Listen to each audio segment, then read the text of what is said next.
शिवाय गुरवे सच्चिदानन्दमूर्तये ध्यानमूलं गुरुर्मूर्ति पूजामूलं गुरुपदं मंत्रमूलं गुरुर्वाक्यं मोक्षमूलं गुरुकृपा। आज मैं मौलिक अध्यात्म के सूत्र एवं सिद्धांत के ऊपर समाज के सामने अपना विचार रख रहे हैं। अध्यात्म होता क्या है,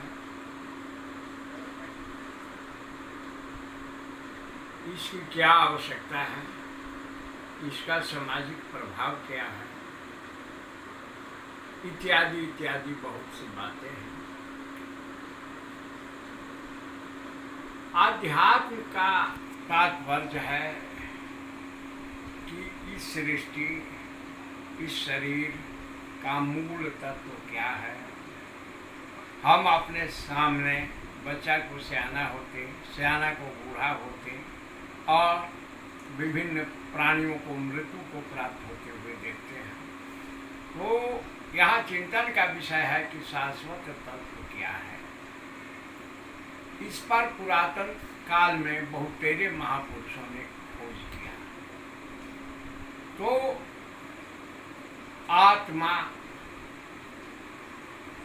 का बोध हुआ।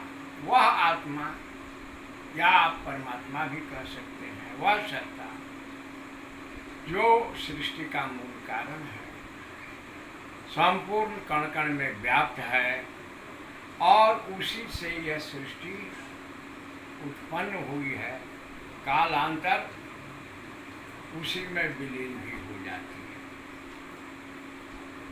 तो इस आत्म तत्व को का शोध किया लोगों ने, पुरातन महर्षियों ने कठिन चिंतन तपस्या और मनन के बाद। तो उसी आत्मा का अंश यह जीवात्मा भी होता है। जीवात्मा और आत्मा में क्या अंतर है? आत्मा जो है निष्कलंक होता है और जीवात्मा विविध तरह के संस्कारों से युक्त होता है। वह खड़ विकारों के घेरा में जीता है। खड़ विकार क्या हैं? तो लोभ, काम, क्रोध, मोह, द्वेष और अहंकार। इसी के आवरण से बंधा हुआ यह जीवात्मा परमात्मा तक नहीं पहुंच पाता है। इन बंधनों के काटने की विधियां जो हैं, इसी पर अनुसंधान हमारे पुरातन ऋषि महर्षियों ने, संत साधकों ने किया और इसी का नाम अध्यात्म है। कि आप परिधि से केंद्र की यात्रा कैसे करेंगे? वह केंद्र जहाँ से आप उत्पन्न हैं और कुछ दूरी पर परिधि के ऊपर आपका जीवन चल रहा है। तो इन विषयों पर चिंतन करने पर ये खड़ विकारों का सम्राट अहंकार है। अहंकार को विजय पाए बगैर उस तत्व तक नहीं पहुंचा जा सकता है। विभिन्न महापुरुषों ने विभिन्न तरह के विधियों का निर्माण किया, उसका अनुसरण किया, उसके परिणाम भी सामने आए। ज्ञान मार्ग, तप मार्ग, भक्ति मार्ग इत्यादि इत्यादि। तो आज मैं इसके निष्कलंक भाव यानी भक्ति मार्ग के ऊपर मैं अपना विचार दे रहा हूँ। जब यह जीवात्मा अपने को परमात्मा के समक्ष समर्पण कर देता है कि जो है सो तुम ही हो, मेरा कोई अस्तित्व नहीं है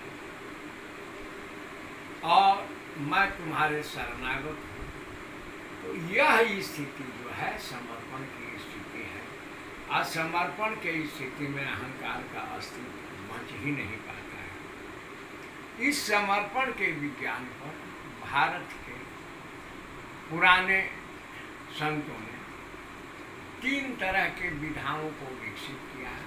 हम सांसारिक जीव हैं, समाज में रहते हैं, इस माया मोह के बंधन में हैं, परिवार में हैं, पारिवारिक सामाजिक संबंध बने हैं।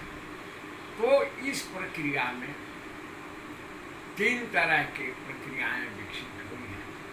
पहली प्रक्रिया है दास भाव। दास भाव माने परमात्मा जो है वह मालिक है, हम उसके सेवक हैं, हम उसका अनुगमन कर रहे हैं, उसकी सेवा कर रहे हैं। दास भाव की भक्ति साधना बहुत विकसित हुई।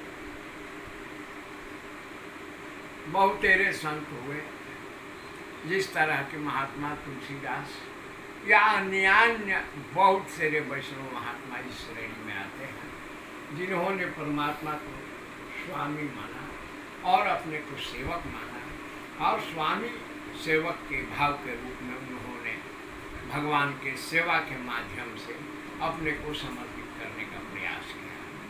यह समर्पण का एक विधान है। इसकी दूसरी शाखा है जिसमें महात्मा सूरदास जैसे लोग आते हैं, जिन्होंने भगवान को मित्र माना। भगवान ने जिसको अपना मित्र माना उसका उद्धार किया। अर्जुन कृष्ण की कथा जगत में व्याप्त है। तो सूरदास की साधना जो है सखा भाव की साधना कही जाती है। इस भाव से भी समर्पण होता है और जीवात्मा जो है अहंकार से क्रमिक रूप से मुक्त होता है और लक्ष्य को प्राप्त होता है। तीसरा जो है पत्नी भाव का साधना होता है, जिसमें साधक अपने को स्त्री समझता है और परमात्मा को पति मानता है। इस ढंग की साधना भी हमारे पूर्वाचार्यों ने किया। इस तरह की 2 मत प्रचलन में मुझे ज्ञात हुआ है। एक होता है सखी संप्रदाय, जो वैष्णवों का संप्रदाय है। उसमें साधक संत अपने को स्त्री मानते हैं और परमात्मा को पति मानते हैं। इस ढंग से अपने समर्पण की प्रक्रिया में आगे बढ़ते हैं। दूसरी ऐसी पद्धति एक है शाक्तों में, वह सती संप्रदाय कहा जाता है। उसमें साधक अपने को सती मानता है, परमात्मा को शिव मानता है। तो थोड़ा थोड़ा कहने का अंतर है, परंतु ये सारी चीज़ें एक ही बात को इंगित करती हैं कि इस अहंकार से कैसे मुक्त हुआ जाए। और भक्ति मार्ग के इन विधानों में अहंकार से मुक्ति का ही प्रयास किया गया है। अहंकार से मुक्त हो जाने के बाद जीवात्मा परमात्मा तक पहुँच पाती है। यह भक्ति मार्ग के मूल सूत्र हैं। इस विषय पर आज इतना ही। शिवोहम भैरवोहम